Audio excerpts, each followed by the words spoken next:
You have to pick and choose. It's a cornucopia, it's everywhere. As time marches on, The best history in Virginia isn't read in the books. you'll find one man nipping at its heels. The dark side of Virginia.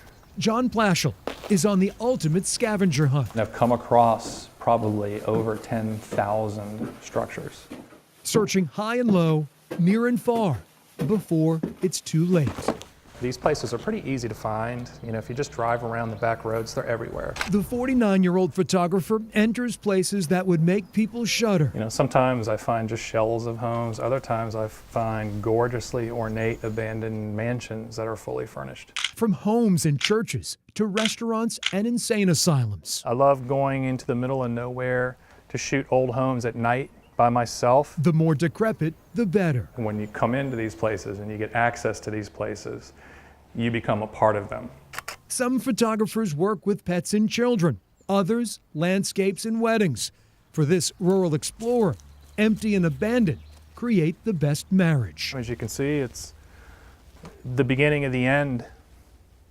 And this is pretty typical. There's another one right there, and there's another one behind us. They're everywhere.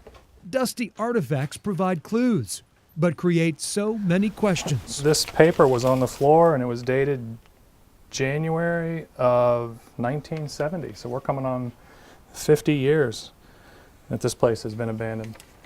John takes only photos, leaving nothing but footprints. The dilapidation effect to me is pretty appealing.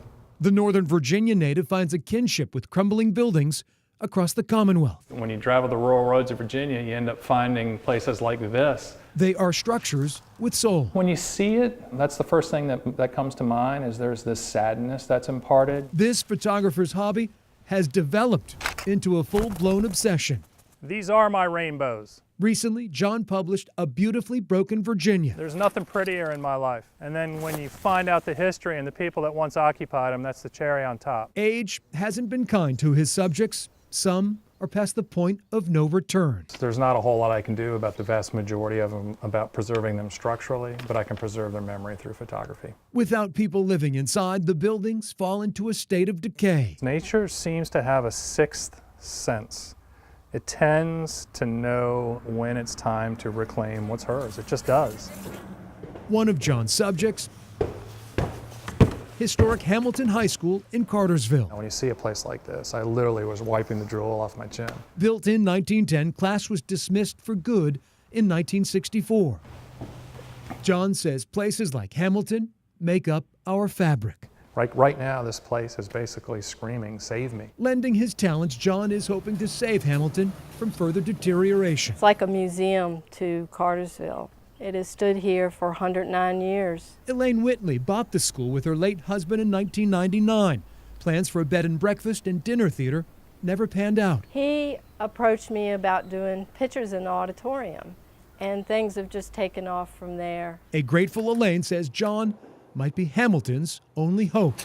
Well, for me, it was a godsend that he came here. It's everything. It's everything. It's everything. Former student Mo Duncan This sucker right here got that smile on his face. Look at him grinning. says his alma mater is worth restoring. Yes, I do. 110%. Mo marvels at the stranger's dedication, saving what some label an eyesore. I think he's done a fantastic job, and I hope he keeps up the good work. John Plashal sees beauty in places like Hamilton. Charm. They don't build them like they used to. He is a photographer on the move, exposing Virginians to his canvas of conservation. They're a part of our history. It's a part of where we came from. I'm just glad that he's trying to preserve Virginia.